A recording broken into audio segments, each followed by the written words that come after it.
Well, good morning, ladies and gentlemen. I'm Dave Deptula, Dean of the Mitchell Institute for Aerospace Studies, and welcome to the release of our newest policy paper, Accelerating 5th Generation Air Power, Bringing Capability and Capacity to the Merge.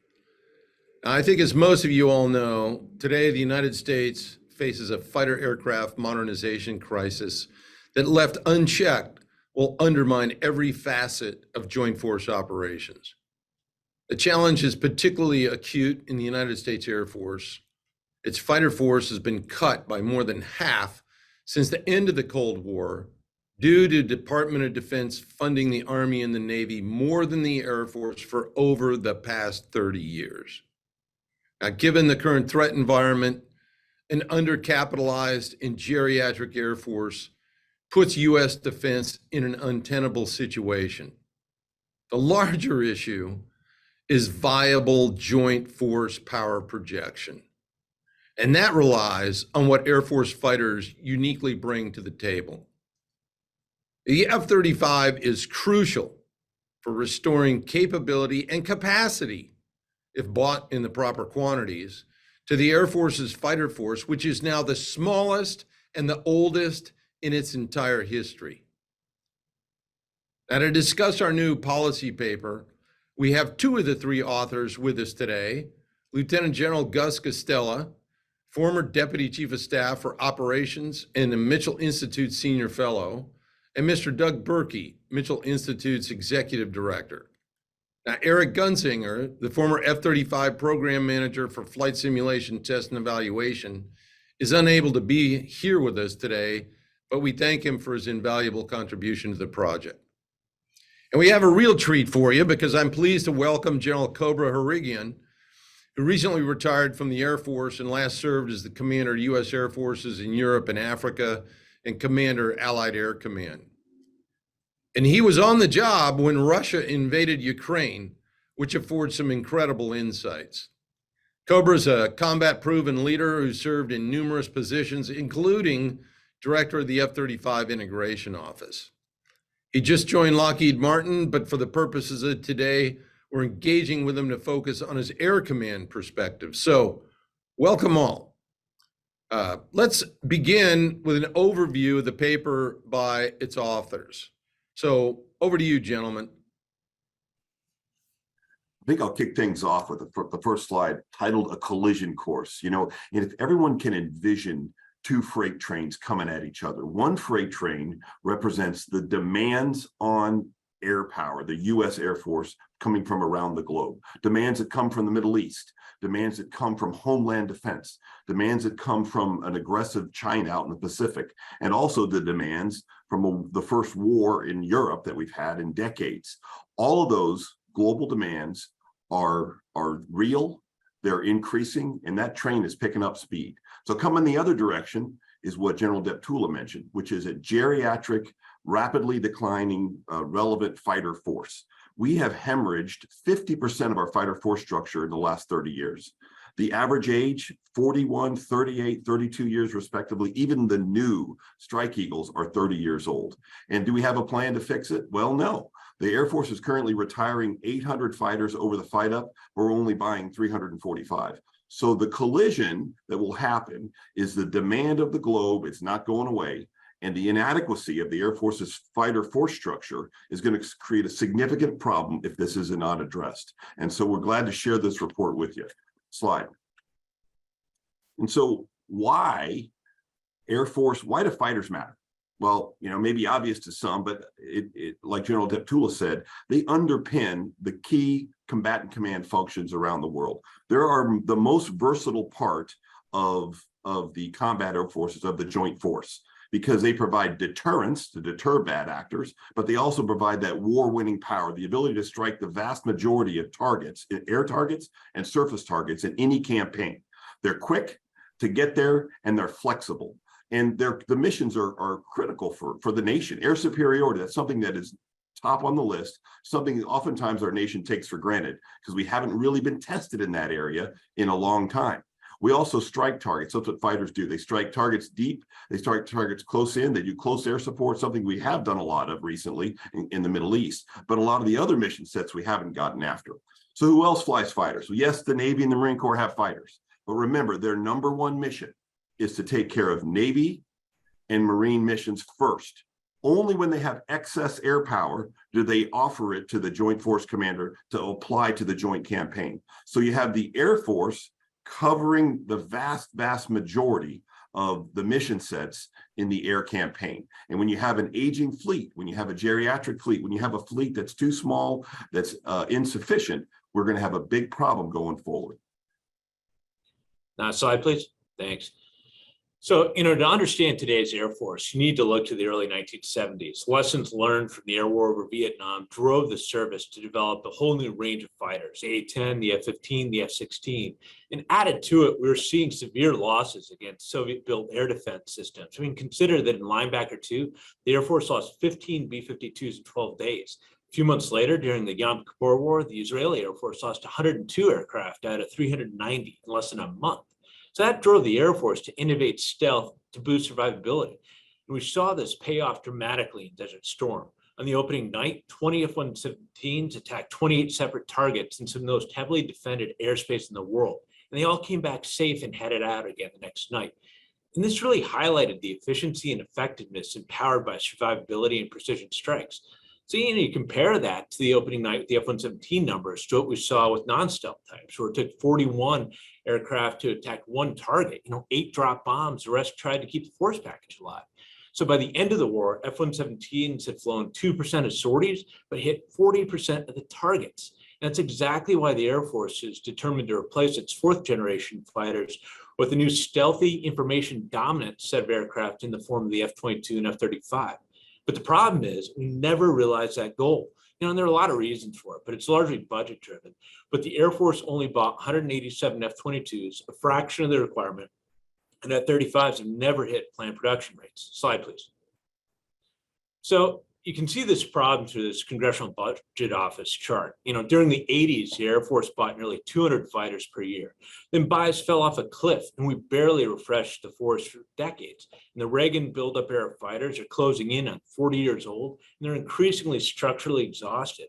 Plus they're obsolete against modern threats. Next slide, please. So the bow wave of this age can clearly be seen in this 2008 CBO assessment. With over half the inventory past its 50% of its design service life back then. You do the math on this, 15 years later, we're at the end of the line on those aircraft. And what this is telling you is that the Cold War fighter force is going to retire whether we like it or not, because they are spent. And so that's exactly what General Kelly at Air Combat Command is talking about when he says we're burning up the force.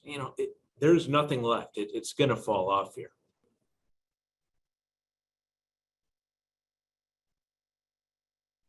The title says it all, like it did on the last slide. Just for a little bit of a war story, the first tail that I ever flew as an operational fighter pilot was 86464 F-16 flying out of Ramstein, Germany. That was a long time ago. That was in 1989. Guess what? That tail is still out there flying today in one of our guard units. So do you think that jet, which was a great jet back then in the day, do you think that jet is as capable or as maintainable or as effective now as it was back then? Absolutely not. But we have a force, a large portion of our force that's that old. And just like with a used car, as fighters age, their availability drops and their relevancy drops. So availability is how much of a sortie generation rate you can operate with the fighters at. That affects us in two ways. If you're at war and the availability rate drops, you can't prosecute the campaign the way you want to. And then during peacetime in training, if availability is low, then the pilots aren't getting the training. They're not going to be ready for the next fight. And that's exactly the situation that we've found ourselves in. Added to that is an old jet is just not relevant against the peer competitor, the fights of today. And so America is not used to its Air Force losing in an air campaign. And we don't want that to happen. And so that's why this is an acute problem. When 80% of the Air Force inventory is flying beyond its design service life, it's a significant issue for this country. And it's something that we want to show and highlight and get after this. So here's the deal. On one hand, the circumstances behind the fighter modernization problem, they're complex.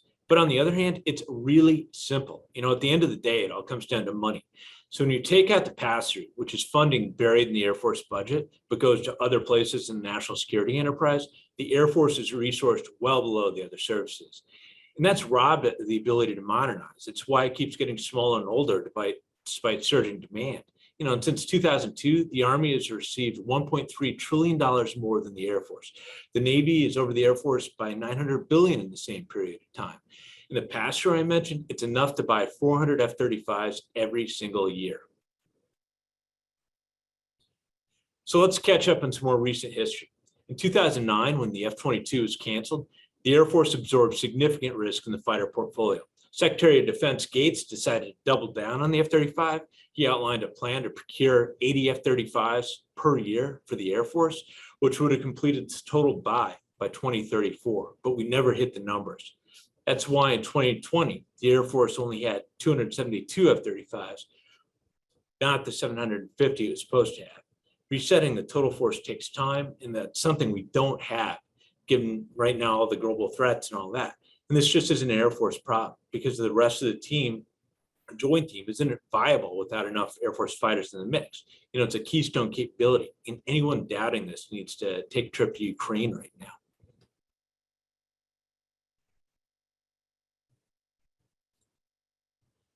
We got our sequence there, Aiden. Flip one back there for General Guastella. There you go. So, the Air Force doesn't have to telegraph the demands on it. It's being telegraphed by all the combatant commands. We don't have to say we're too small. Everyone else, the joint force, the combatant commands are telling us that we're too small, telling the nation that we're too small. But despite that demand signal, we have dropped capacity across 3 decades. Heather Wilson, the Secretary of the Air Force, says the stark reality is the Air Force is too small to do all that the nation expects of it. When was that quote made? In 2017. That still rings true today, and we haven't turned the corner on this. And so the demand signal is there, but our ability to address it has just not been because of resources. And then you overlay some of the other issues, which is the pilot shortfall. It makes this even worse. And so that's why it's important we really focus and understand this issue. Slide. I think we can go 2 slides. Yep, exactly. So the Air Force came out with a few years ago of a 4+1 fighter plan, and it's a good plan. Obviously, top of the list, number 1 is the NGAD F-22 combination for the most critical air superiority mission sets. That's number 1. The F-22 has to stay relevant until the NGAD can come online and handle that critical area. F-35, like we've talked about, is the 5th generation mass. I want to say it's not just mass, it's credible mass against peer threats. It plays a key, it's a cornerstone fighter in our 4+1. The F-15E and EX combination is excellent. It's a great fighter. It has a tremendous payload, bomb truck, a missile truck, and it can play to some extent in the high-end fight as a standoff shooter, as well as some of the other missions. And of course, the most effective overall fighter produced in the 80s and 90s, the F-16, single seat, single engine, single tail. We still get a lot of bang for the buck out of that thing, and it's part of our 4+1 strategy. The A-10 has to sunset. It's a great airplane. I've flown the A-10. It's a single mission airplane, and we just don't have the luxury of a boutique single mission fleet where other airplanes can cover down on it. The other piece I'd mention is that we need to not only have a 4+1 strategy, but we need to sustain the 60 total fighter squadrons up from the 48 that we have today. And so that's kind of the plan that the Air Force has laid out. The question is, are they going to be resourced to get after that plan? Slide. Thanks, sir. So this brings us to kind of where we are today. And it's very, very important to understand kind of the modernization path that we're on. And it's really critical to understand the capabilities. And Air Force leaders have been adamant in recent years that they need a version of the aircraft with technology refresh 3 and Block 4 technologies. So bottom line, it's a massive upgrade of the aircraft. TR3 is the hardware portion of the modernization. It revolves around a new integrated core processor, which is 25 times more powerful. That's like getting a new computer that's way faster. We all know what that's like.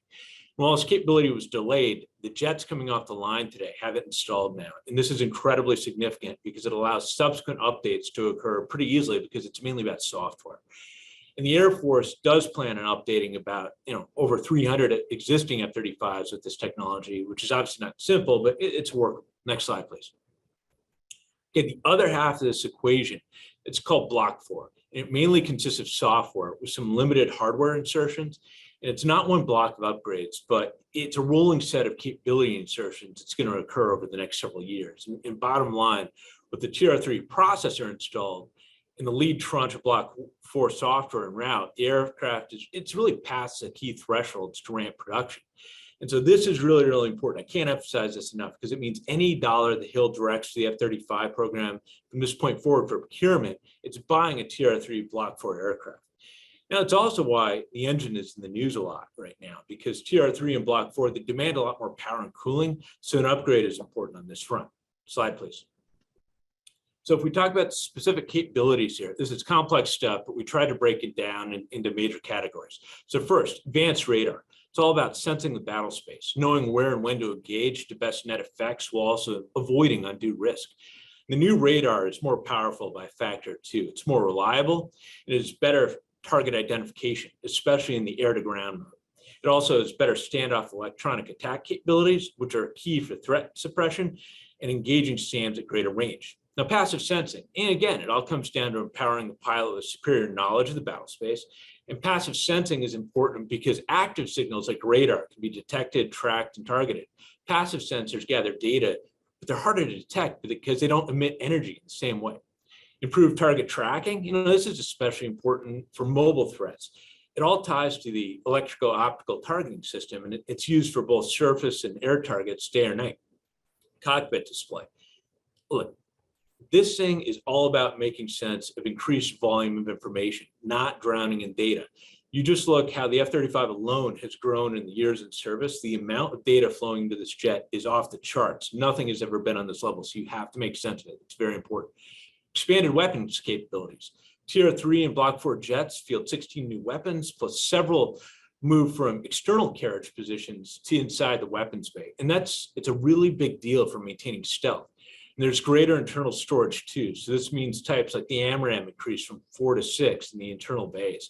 The upgrades also allow the aircraft to become dual capable with the B-61, which is a big deal when it comes to deterrence. And improved processing power, I hit upon it, but look, big deal, guys, 25 times faster with more memory. And so it just makes everything better and allows for significant capability growth. Slide, please. Okay, recommendations. When we looked at building all of these, we took a broad approach to these to really look at what it'll take to get the Air Force, fighter force healthy again. First, we need to buy airplanes in volume aggressively. We've surrendered 3 decades and we can't do this any longer. The older types are done. We either reset fast or the mission is in a death spiral. Second, we need to keep TR-3 and Block 4 on schedule. Look, clearly there have been issues here. Most recently, the Air Force has said it won't accept F-35s this year until baseline Block 4 software through testing. So this is going to either be at the end of 2023 or the front end of 2024. But the aircraft are still being produced. And when this is through, they can still be accepted as a group when the software is set. So keeping these efforts on track, it's going to be a total team effort. Contractors, the JPO, the services, Congress. It is very, very crucial, obviously. We also need a force sizing construct for the Air Force, not just what the service can afford, but it needs to be based off of national security strategy and the COCOM demands. I mean, the Air Force we need in 386 squadrons, that was an attempt, but the Air Force backed off of it because they couldn't afford it. That is the entire point, to document the difference between actual requirements and budget. What's in between is risk. And solutions, they can't be implemented by Congress or anybody else if you bury the problem statement. It's okay for that gap to exist. We need to solve it, but you got to recognize it's there. We also need to harness cost per effect analysis to build the future fighter force. It comes down to assessing what it costs to execute missions and then choosing the most effective pathways of getting there. Think about that F-117 experience I cited versus all those legacy fighters in Desert Storm. The older types cost less per tail. The enterprise expense is way higher. So is the risk. F-117s, they delivered better value. Cost per effect analysis is also how the DoD and Congress can free up funding to pay for fighter modernization. We all know there are a lot of programs out there that cost a lot relative to other solutions. And we also need to look at evolving test and evaluation, the whole enterprise there. I'm not talking about cutting corners or failing to hold people accountable. What I mean is moving at the speed of relevancy. We need to evolve from an industrial age set of practices to ones relevant for the information age. We also need more test capacity and move assessments on timelines that match the threat. Slide. Continuing with the recommendations, America needs an aerospace industrial base that's commensurate with the demands on our Air Force. We need the technological advantage in the air, in the aircraft, in the systems that we build to give our air crews the edge in the battle. We also need sufficient capacity to deal with the threats that are going on around the globe, because even the best fighter in the world can only be in one place at one time. That all is underpinned by a healthy industrial base. We also have to abandon the divest to invest strategy. They've done that. They have hemorrhaged half of the fighter force structure that we had in the 90s, and we've hit rock bottom. There's no more to go there. Why? Because of the demand signals on the existing force are excessive. What's going to happen, left unchecked, is we're going to drive the force into the ground, because if we either let the demand signal go unsatisfied, we tell COCOMs, guess what? You're not getting air power. Or we drive our Air Force into the ground. We drive our air crews, our maintainers. We don't give them any time to reset or train or prepare for a future fight. So we're at the bottom capacity-wise right now. So this is going to require investment alone to get through this. We also have to take care of the number one weapon system. The number one weapon system are those airmen out there that fly and fix jets. We have to invest in those. The Air Force has admired the 2,000 pilot shortfall for years now and done little about it. We've also have a very important maintenance enterprise, all the technicians out there. We have to recruit those young men and women and we have to retain those young men and women to fix these aircraft, especially the old ones. And so it's a critical area for the Air Force. We are a total force Air Force. We are active, we are guard, and we are reserve. That is our construct, and it's important that we modernize all of those components concurrently.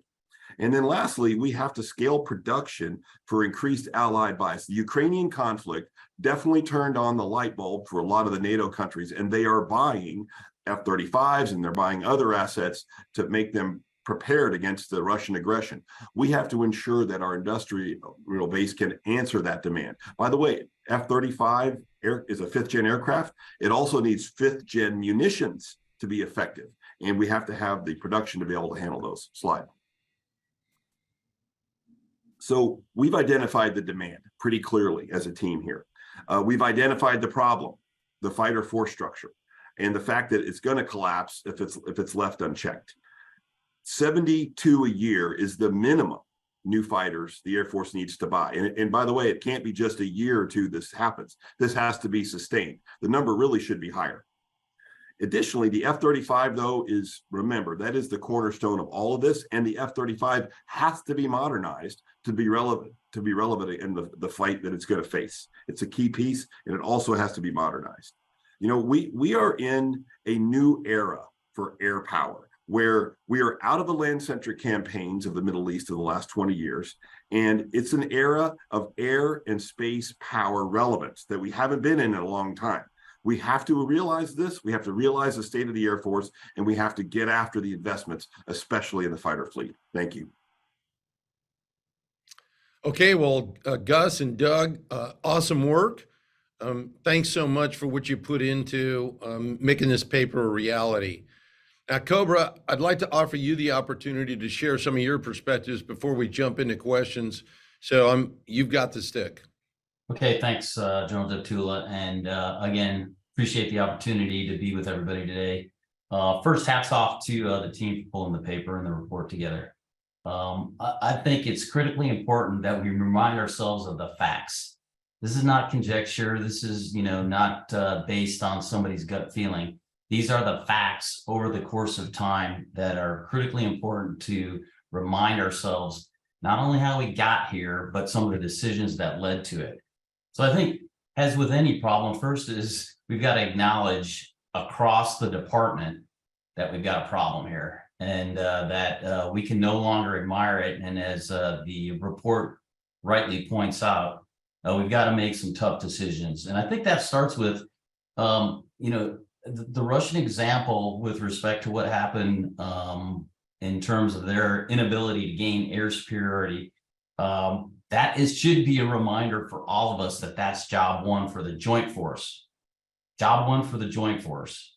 And to be able to do that, it requires the appropriate capacity and capabilities. As rightly pointed out in the report, moving forward on block 4 is incredibly important. And I put that in the category of putting the right capability in our daughters and our sons to be able to go execute the missions that we are asking them to deliver on.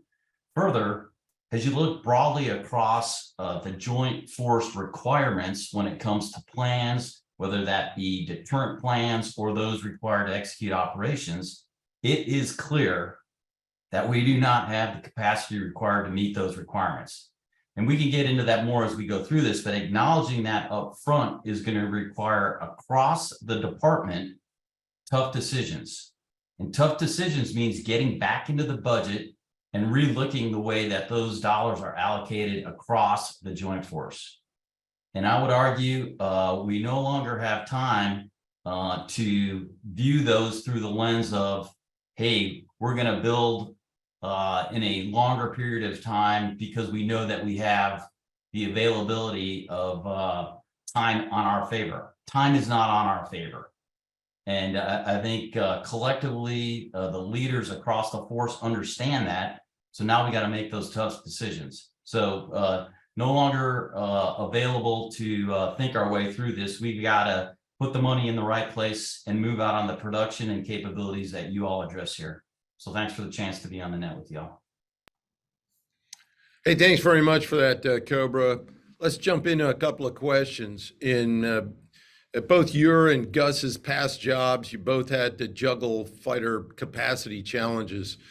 Gus, you were responsible for helping meet requests for Air Force fighters, and Cobra, you were a user in your combat command roles. How about helping us in the audience understand the current capacity challenges from each of these perspectives? Cobra, start us off with the demand side of the equation, and then we'll hand it over to Gus.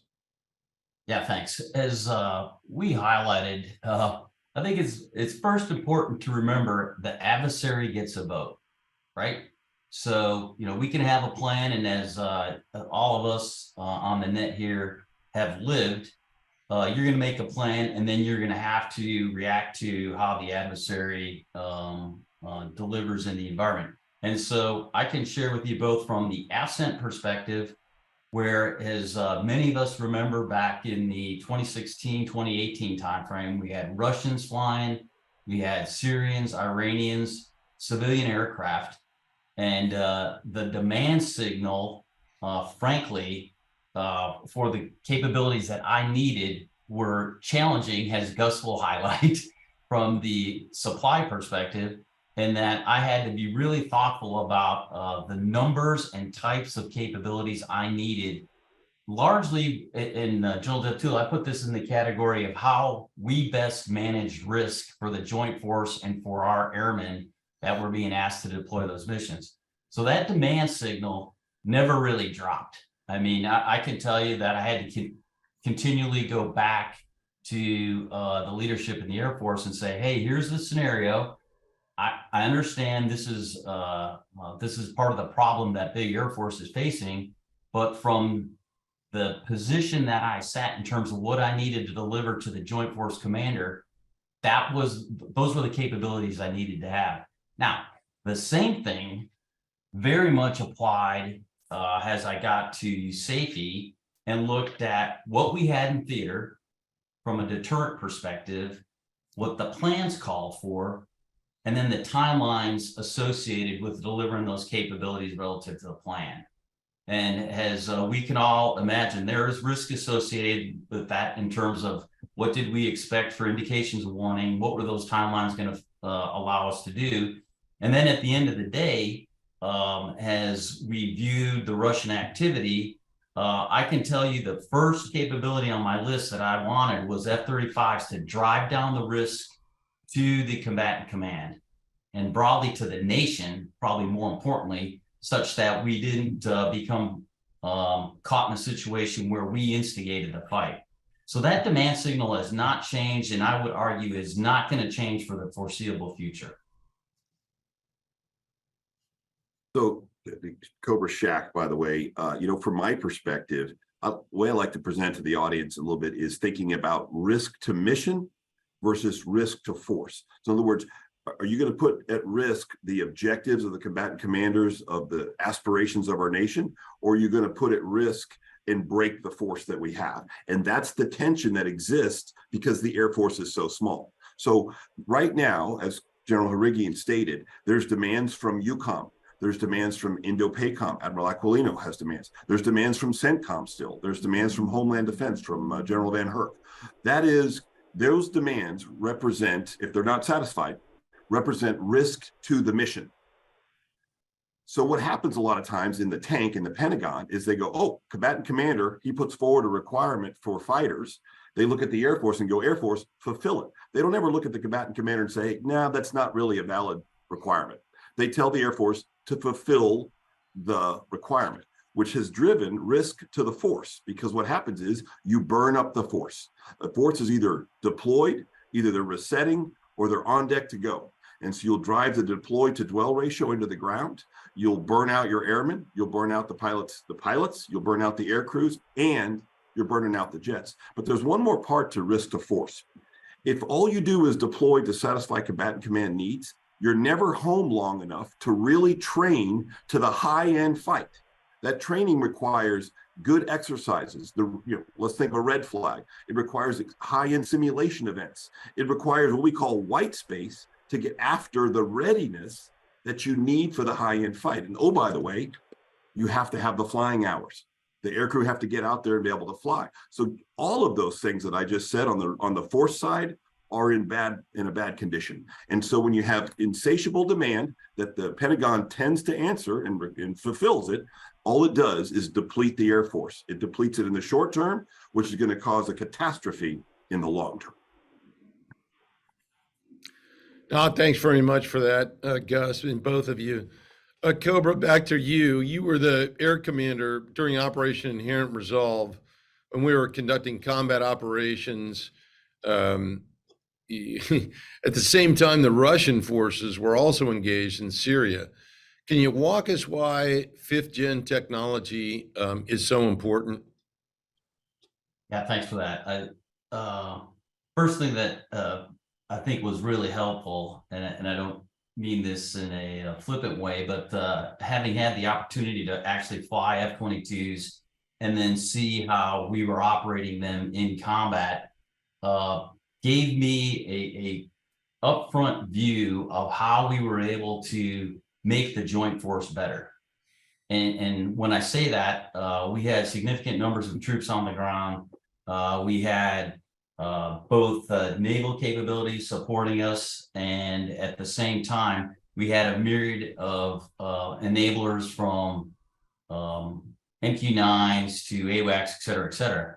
And so as you view the capabilities that 5th-gen brings to the fight, what I saw up close and personal was the ability to share the information that was being fused in the airplane and then get that across the team, which fundamentally helped drive down the risk. When you think about, if you all will remember, and I'll try to kind of describe this, the Middle Euphrates River Valley, many of us have flown over the top of that. And we had the Russians flying to the west, we were on the east, and we were trying to ensure that we could protect our force. And we were operating under self-defense rules of engagement. The very best capability to, number one, deter the Russians was a 5th-gen. And then second, to ensure we made smart decisions with respect to how we ran intercepts, how we ensured we were in the proper position to defend our force was a 5th-gen capability. And I would tell you the same thing was applicable to me in safety when, as I highlighted just a little bit early, you think about where the Russians were flying down the Belarus border just outside Poland. And we had forces that were, as you can imagine, leaning forward, ready to defend the eastern flank. And we had to make sure everybody on the eastern flank had high situational awareness so that the right decisions were made to defend NATO if required. And that was delivered by 5th Gen airplane. Very good. Gus, I want to follow up on the same thing with you. Put your air component commander hat on and tell us why the F-35 is such a fundamentally unique asset. Cobra hit the nail on the head. Doug on the slide that he briefed talked very clearly about the individual attributes that TR3 Block 4 provide the F-35, the improvements that it gives the F-35. So when you put on the air component commander hat, you think about what do those improvements do at the campaign level? Really an F-35 is a very lethal and survivable platform as it is today. And it'll be even more lethal and more survivable with the TR3 Block 4 upgrades realized. And so when you put it across the campaign level, that means you can prosecute air targets at a much higher and more successful rate. And you can get after air-to-surface targets such as mobile SAM systems, mobile missile launchers, the things that can shoot back at us. That's what the F-35 with those modifications can prosecute at a higher rate. You don't want to just win the first merge. You want to win all the merges that are going to happen in a big campaign. And that only happens if you have a credible 5th gen fighter that's modernized to give us that technological edge across the broader airspace. Thanks, Gus. Now, look, we hit upon it in the report, but I want to emphasize to people that while aircraft are important, we also need to take care of the entire enterprise. And that means pilots, maintainers, the depots, and more. All of that's under tremendous stress, given the, undersized state of the current fighter force. How about a couple minutes on describing the importance of all of these elements? What you're describing there, Zatar, those are the human weapon system, the #1 weapon system, even more valuable than the F-35 and F-22 and everything else, are the human weapon systems, those young men and women that fly and fix those airplanes. The Air Force has a 2,000 pilot shortfall they've had for a number of years now. And it's not getting better. They have not sufficiently addressed that shortfall. They cut too many production engines, pilot training bases. And so they're living with a pilot shortfall. All the production engines right now are operating right at their red line, and they're barely staying afloat in terms of pilot production. That is going to be a bigger and bigger problem as we go into the future when airlines start hiring and people start getting done with their commitments. Separately, are the folks that fix those aircraft, the maintainers, the sustainers on those things. They're a national treasure. They're some of the smartest, most technically savvy airmen that we recruit into the Air Force, and we have to be able to train them. We can't drive them into the ground with continuous deployments. We have to give them the tools and the opportunity to succeed. And all, by the way, with that incredible talent, it really would be good to put that talent against a new aircraft, which is easier to fix than having them fix something that's 40 years old. And so the investment, both on the pilot side and on the maintainer side, has to be there, which is additive to these other requirements. It's additive to ensure that the 5th and 6th gen fleet that we want to build towards is actually flyable, it's doable. And so that's an important aspect for us to consider going forward. Doug, what's your take on Congress's perspective on this issue? Is the message getting through about the scale of the challenge the military faces with respect to the Air Force fighter capacity deficit? Yeah, obviously we've been talking about this for years. And what happened at Kadena this last fall, I think, was a huge wake-up call when those F-15s were retired and nothing was there to directly backfill them. And we're just doing a rotational presence. As General Guastella talked about, that is burning out people and airframes. And you look at where they're pulling some of those airframes from. I mean, it's Europe. How do you even make that choice with Ukraine going on right now?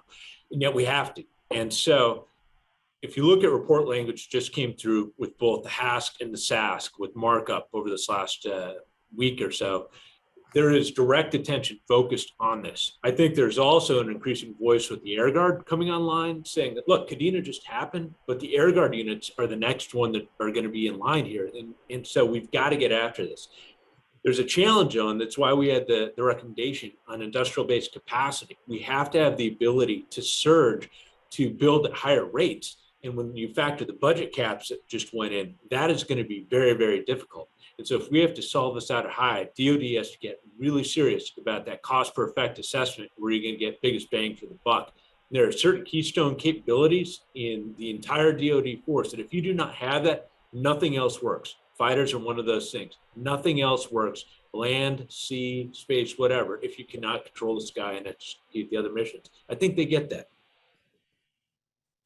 No, thanks, Doug. Appreciate that. Now, back to Cobra and Gus. Fighters, all three of us grew up flying or still on Air Force Rams today. I hesitate to say it, but in my case, I first climbed into an F-15 cockpit over 45 years ago. And it might sound interesting from a sentimental perspective, but we're seeing the effects of an aging fighter inventory that's shrunk significantly. How about talking us through some of the challenges you're seeing when it comes to trying to meet operational demands with an aging fighter force? Cobra, you go first. Okay, thanks. First, I just want to go back to what Gus brought up, and my hat's off to our maintainers and our airmen that are taking care of these jets and flying these jets. They continue to figure out innovative ways to try to get the job done. So I think it's important that we recognize that. But from a planning and execution perspective, these factors clearly play into how combatant command and air component leaders are developing the plans, not only to deter, but of course for the larger operations, so should those be required. So as we look at the indication and warning timelines, what we would expect to get at particular timelines, and then the sortie generation assumptions, those all factored into the age of based on the age of the fleet. And we all had to acknowledge the fact that, what we're going to be the requirements we want to have and what we're actually really going to have. And that's a key driver, not only from that sortie generation and mission effectiveness perspective, but also is highlighted in the report is what's the mix of capabilities. And I will share with you that I think all of us had to take a really hard look at where we were going to buy risks, not only from a timeline perspective, then if there was a sustained fight, what that was really going to look like. And those are several of the factors that then drove decisions with respect to not only how we built the plan, but how we thought execution would play out, which I think in any AOR also drives a further discussion on reliance on allies to be part of the plan and what we were going to get out of them, which we'll talk to later. Gus? Yeah, Cobra, spot on, just to complement that just a little bit. And that is the aging fleet, like we talked about before, is more costly. And it's also reflects in a lower sortie generation rate, a lower flying rate. We don't fly as much. When I go visit Shaw Air Force Base, where I used to be the wing commander, they're barely staying mission ready compared to the way we were, a decade ago. When I go to the Triple Nickel in Aviano, Italy, great fighter squadron, but they're barely capable to maintain the sortie rates that we did 10 years ago. They're flying the same iron, by the way. The iron's just older, and as a result, it's not flying at the same rates. So the readiness of our air crew is starting to diminish. Yes, we have simulators, but simulators, and very important, by the way, and they're very good, but they're not sufficient to replace flying hours. There was a statistic I saw when I was in the Pentagon that our 5th-gen pilots are actually flying, or F-22 guys are flying fewer sorties per month than the Chinese pilots, which is unthinkable for Americans, because our training, our edge that we've always had, even when our systems are near parity with each other, with another adversary like the Russians, we always have had a training edge. That is starting to diminish now. And so that is why I'm significantly concerned about this aging fleet. Yeah, that's great. I'll just chime in there because it recalls a comment that General Jumper used to make when he was chief, and that was, it's all about training. If you put our pilots in their aircraft and their pilots in our aircraft, we'll still beat them. But that is becoming less and less the fact today, just simply because readiness is declining, as you described. On cost, Doug, it's hard to read an article today without seeing F-35 and the term expensive in the same sentence. What's your take on that? Okay, first off, big picture view. What's the cost of losing? You know, do you like Ukraine right now? Do you want that to be your backyard? You're going to put your kid in a jet and send him into harm's way. You want him in one of these 35-year-old fighters, or do you want him in something that's stealthy and information dominant and is going to get him back?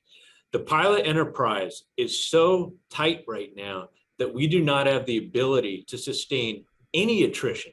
So we've got to buy down that risk as much as possible. That is why 5th Gen is essential.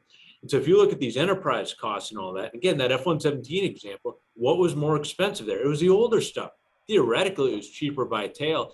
But guess what? If you look at where the F-35 is right now, it's actually cheaper than a lot of the 4th Gen iron that's being produced. In fact, I did the math writing this report. The F-35, if you factor for inflation, it's cheaper than what F-15Cs and Ds were when we bought those. Now, there's a problem on the sustainment front. The Air Force indexed the F-35 at the same sustainment dollars as F-16s. That was a really dumb assumption, but it's something they drove into the Excel spreadsheets and are still trying to get to hold to. It is not an F-16. It'll never be an F-16. It is a vastly more capable aircraft with a lot more systems on it. Now, the costs are coming down. That's good. We needed to have them come down further. But fundamentally, this is a radically more capable jet. The numbers are actually pretty good. But the bigger picture is, what does losing look like? And this is a national security problem, because the Army, the Navy, the Space Force, Marine Corps, nothing else works without this. Yeah, I don't think any of us could have given a better answer than that, Doug. So thanks very much for that.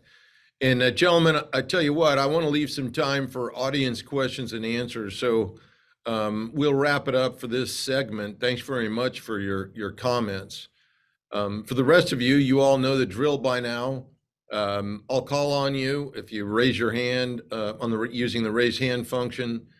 Then unmute your mic and please state your name and affiliation before asking your question.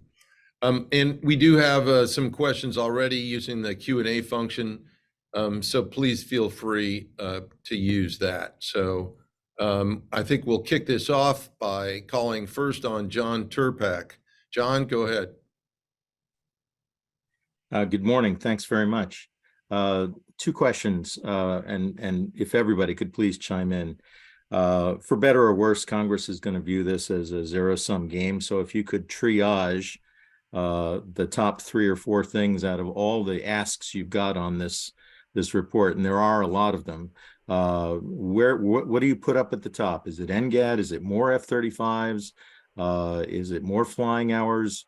Where I know you have to choose between your children here, but give us a triage on this. And second of all, the AETP engine for the F-35 could cost, several tens of billions of dollars to develop and field.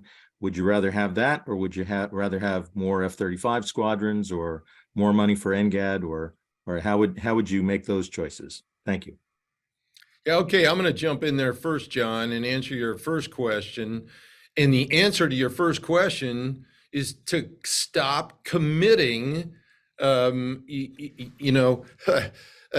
self-destruction inside the Air Force budget. Your question presumes that you only find trade space inside the Air Force budget.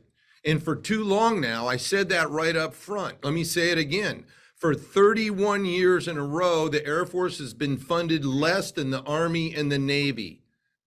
And $1.3 trillion more than the Air Force in the 20 years is what, following 9/11, is what the Army got. Now, I'm not besmirching the Army getting those funds, an average of $66 billion a year more than the Air Force, okay? But we're no longer in Iraq or Afghanistan. Part of the reason the Air Force is the oldest and the smallest and the least ready in its entire history is because of that diversion of funds out of the Air Force into the Army. Like I said, fine, they were the preponderance of forces. Iraq or Afghanistan, we're not there anymore. The Department of Defense needs to look across the services back to the cost and use cost per effect as a measure of merit to determine how to optimize the use of the funds that it does have. Because realistically, this Congress and administration are not going to provide additional resources for defense. As a matter of fact, with the budget caps and including inflation, they are actually going to reduce the amount of money coming to the Department of Defense.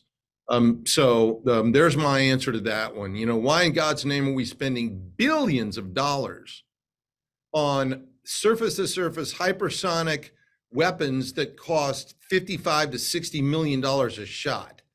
That's almost, you know, that's an F-35 and a half per shot. And those hypersonic surface-to-surface missiles, which, by the way, will never be used because they have to be deployed. No country is going to base them. And if you're going to move them during war, there's no lift available to move them. It's those kinds of decisions that need to be made. And the Department of Defense leadership has to stop this go along to get along, everybody hug each other, and let everyone spend the money that is allocated to their particular service. So there's the answer to your first question. I'll let Doug answer your second question. It's clear the aircraft obviously needs more power and cooling. We cannot trade tails for it, though. The force cannot get smaller, but we also need a holistic solution that really addresses the engine thing long term. There are obviously two pathways. I'm going to leave it to the experts on that, but we need to ensure that we're also taking care of the industrial base long term. There are a lot of variables here. It's very complex. I wonder if I could get General Harrigian and General Guastella to talk about the triage issue also. John, I can pitch in first, Cobra, if that's okay. You know, John, your question, the first question, General Joseph, I thought answered it very, very well. I used to be a programmer in the Air Force, okay, and I'm sympathetic to the people that have to build the POM that lay in the money for everything you just asked about. And I would say the Air Force does a perfect job of laying in the money that it gets. There's not a better way to lay. There isn't some fat part of the Air Force with all this money. They're not building golf courses somewhere and neglecting the fighter force structure because of that. Every part of the Air Force has been every rock has been turned over. Everything has been looked at to the point where, if you think about it, though, the Air Force, in conjunction with the problems we highlighted here, we're also trying to modernize not one, but two legs of the triad, which is tremendous cost. But the foundation of our deterrent is in the Air Force, not to mention the NC-3 part of it. And there's a lot of other parts. There's the mobility fleet, the conventional bomber fleet. There's a lot of things that are underfunded, the pilot production. So all of those things reflect one important overall narrative, that the Air Force is underfunded as a department within the Department of Defense. And the problem is they've been unable to convince the decision makers of how bad this is. And that's why we want to be able to telegraph this so that people get this message and understand it. Yeah, hey, thanks, Gus. I couldn't agree with you more. Although I will pile on, John, just to, reinforce the discussion inside the Air Force that did a lot of soul searching on how we best get after the fighter force challenges that we have, the crisis, for lack of a better term. And you can be sure, you've seen it in General Kelly's description of what we need. And I will reinforce Gus's point in that we pushed hard to get transparency on where the money was going inside the Air Force, i.e. break it up.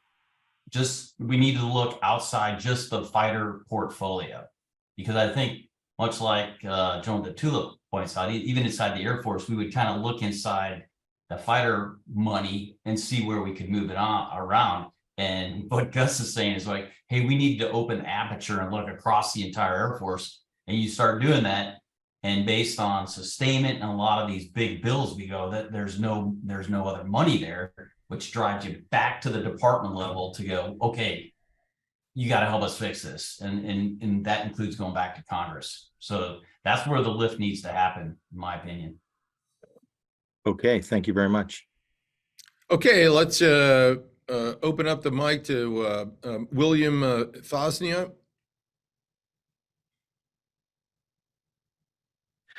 Good morning, General Deptula. We've met a number of times, and I go by Bill, but I use William here. So listen, first I want to make a statement. I'm not as smart as you guys, and I didn't get to fly planes. I was not a maintainer. I was a ground crew. I worked on F4s and 105s. My systems were autopilot, and they were grounding systems. I loved the plane, and I knew the pilots. And when you guys went up, I know you guys were probably still in diapers, but when your predecessors went up, I went with you, heart and soul. I knew when I signed off on that plane, it was ready to fly. Stop calling me a maintainer. Call me your ground crew. I was proud of that in 1968 through 1972. You know, I hear you, the stuff you talk about, I'm learning. I'm on these calls because I want to learn. I'm 75 years old, and I had a retired general, not General Deptula, ask me one time, why do you come to the Mitchell Institute Air and Space Symposiums, et cetera? Because I want to learn, and I'm learning from you guys. So I thank you. I thank you. But you got to incorporate the people that maintain ground crews, repair, whether it's a jet engine, airframe, or an autopilot system. You got to get them involved. You know, you're all retired generals and high-level civilians. I respect all of you. Get the guys who served, you know, here's the one other point I'll make. No questions. I know I'm talking. When I talk to people and I give presentations on the Air Force in Vietnam to veterans groups and civilians and in schools, I tell them we saved lives. That 55,000 plus number would have been much higher if it wasn't the Air Force dropping napalm, putting up gunships at night to protect the grunts on the ground. And you know what? Most of them come up to me and say, thank you. We appreciate what you did. I had one guy about 6 months ago say, we were scared, I won't use the next word, until your gunship came up at night and put down flares and protected us. And I'm talking about guys with Purple Hearts, etc. Hey, So my Bill. point, yes, sir. Hey, Bill, thanks very much. Look, we got right. we got the point. Yep. We all love our ground crews, and as we talked about in the questions, no one has higher respect for the approach that this is not just about the people that fly the planes, and the ground crews are just as, if not more so, important to the entire enterprise working. So thanks very much for your service and your commentary. And we're going to move on to a last question here because we're running out of time. This is from Bill Jones, and it's to Lieutenant General Guastella. Gus, if possible, please elaborate on recommendation number 9, which states, and I'll summarize this because it's long, but the Air Force is presently sized in such a way that there's no operational reserve. The role that was traditionally filled by the Air National Guard and the Air Force Reserve, because all of our Guard and Reserve units are currently required to meet our strategy demands. Based on the insatiable combatant commander's appetite for air power, it seems the Air Force is sized in a way that there's no strategic reserve because the Guard and the Reserve are currently required to meet ongoing combatant command operational demands. Comments? Well, you're exactly right. And Doug said it in his portion of the briefing. The Department of Defense needs a force sizing construct, which says, this is the global demand. This is how big the Air Force needs to be to realize that demand. And we need to show that to Congress.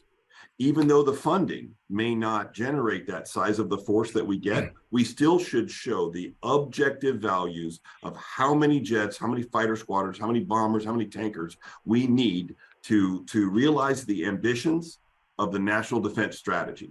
And so to your point, you're absolutely right. We have 48 fighter squadrons now, total 4 squadrons. We're using the reserves, we're using our guard units, we're using them to the maximum rate that we can without an involuntary mobilization.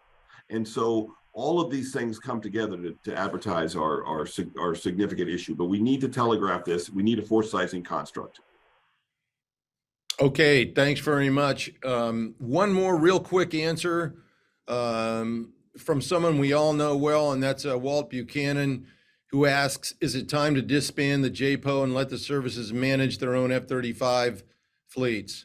Buck, absolutely. The answer is yes.